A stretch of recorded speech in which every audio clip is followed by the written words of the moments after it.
Thank you. Thank you. So my name is Abdul Abdullah and I'm an artist from Perth but now living and working in Sydney. I show with the Yabbles Gallery that's based out of Singapore and in Sydney, and I kind of show all over the place. My work can sometimes attract a bit of controversy, or quite a bit of controversy, and it's very frustrating. But the silver lining to that is that it starts the conversation often, or it contributes to a conversation. And I think even though it's a very painful conversation, especially initially, at the end, so far, luckily, it's ended up in quite positive outcomes for that conversation. Things are unpacked a little bit more, things are engaged with. And for me, what makes the art interesting is that it's critical and that it is part of a conversation and it's contributing to a critical, ongoing discourse, as opposed to just making nice pictures about stuff. I wanted to make work that engages with people and makes people rethink things. So something which I think about a lot with my practice is that what I'm trying to do is to ask my audience to afford others the complexity and specificity that they afford themselves. So if they can do that, then that's the beginnings of starting an ongoing conversation and an empathic conversation. So I'm less interested in, I don't want to be dismissive of like anyone's practice, but yeah, it's not about decorative stuff, it's not about making nice stuff, but it's about making sort of things that make people think. And I also welcome people to interpret the work that I make in any way possible, but if that leads to violent threats towards the people that are housing or exhibiting the work, then there has to be some type of legal recourse. I guess coming from the background in journalism, or background studying journalism, never being a journalist necessarily, but what I like to do is to get a few potentially contradictory signifiers and mash them together. So I say that I never invent anything, I just remix things that I see, and then if each signifier was a word in a sentence, that sentence might not necessarily make sense, but that jumble of words hopefully will get the cogs turning and get people to look at things in a different way.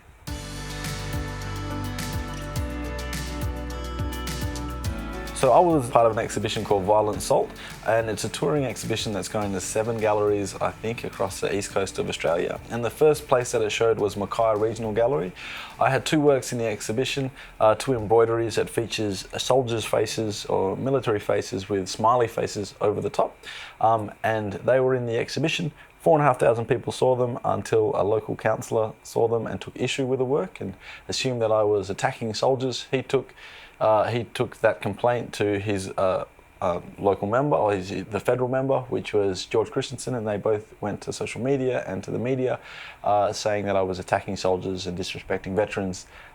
That furor escalated to the point where the gallery itself had to put on security, and there was some concern about the security of the people working there, and I started to get some nasty emails and that sort of thing. And at that point, I contacted Arts Law to get some advice about this mischaracterization and what my legal options were and how I would be protected. The emails that I got, they were from the general public and from trollers, mostly in regards to my religion and the assumptions they made about what I represented and the threat that I represented. And I guess the artworks that I made, and that being on the television, was enough to stir people up and stir up some already existing resentments.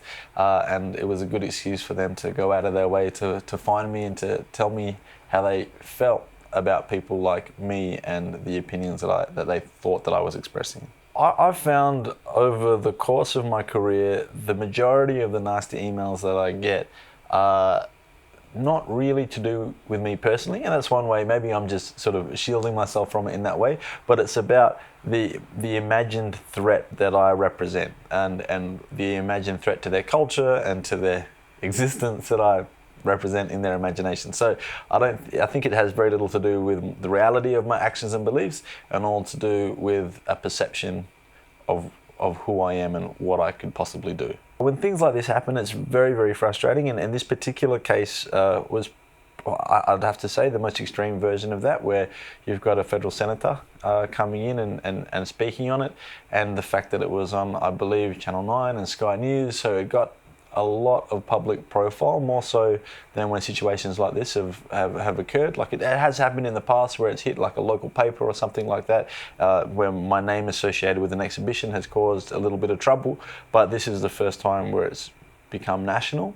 And it affected me in that it was frustrating, in that this mischaracterization of what I was trying to do and what I was trying to say was used by politicians who have oppositional views to what I do politically, and tried to sell to their audience that I was doing something that I really wasn't, and I was being misrepresented. And it's something that irks me more than anything else is for someone to put words into my mouth, or to someone to accuse me of doing something that I absolutely haven't done. If I have done it, then I'm happy to justify and defend myself. But in this case, it was hard to defend something which was nothing to do with what I was saying. The fact is that I've got, two grandfathers who served in World War II. I've got two great-grandfathers who served in World War I. I've got extended family at the moment who are in the Navy. Like it's been part of my family history, and my ongoing familial experience to serve in the military, and it's nothing that I was interested in disrespecting. I found that a peculiar take on it, and I don't think that any of my imagery was disrespectful. I think the fact, in my opinion anyway, the fact that my name was Abdul Abdullah and I was commenting on anything to do with the military, people took issue with that. They were offended by the fact that I was participating in that conversation, as if that how dare he say anything about this situation because he represents this and this in my imagination. Arts law made it really clear for me what my rights were and what specific laws applied to this situation, and it was great for clarity, and it was great for knowing where I stood, and also just feeling protected and then knowing that there was somebody behind me in the situation, because you kind of go in blind.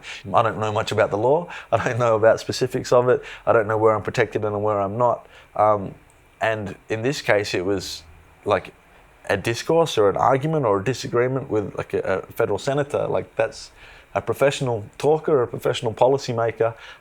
I've certainly felt outgunned. So knowing that there was some legal protection really helped me deal with it, both mentally but also professionally, and it allowed me to continue about my practice and continue on my projects without being so bogged down with those concerns.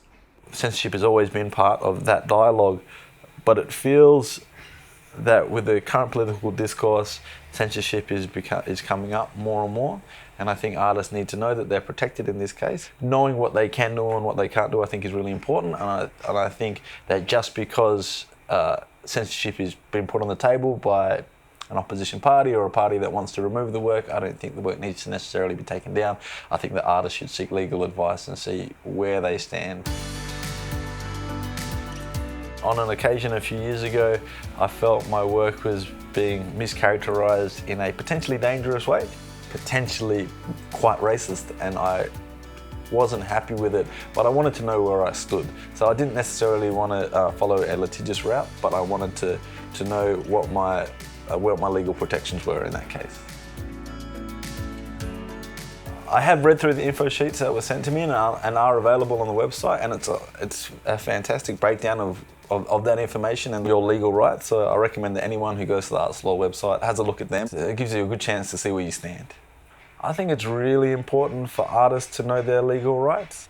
Like, I don't want to speak on behalf of all artists, but we come into this business, or we come into this discourse, we come into this conversation knowing a lot about a few specific things about our own practices and about art broadly, but we don't know about tax, we don't know about contracts, and not everyone, but the people that I know, myself especially, we don't know about these legal things that are so important in not just running a business, but living a life protected. And so often we'll come up against people who know a lot about that sort of thing, and if you don't have that in your arsenal, then you're not defended and you're vulnerable. And I think that as artists we need to be protected, because often we are too vulnerable in these sorts of situations.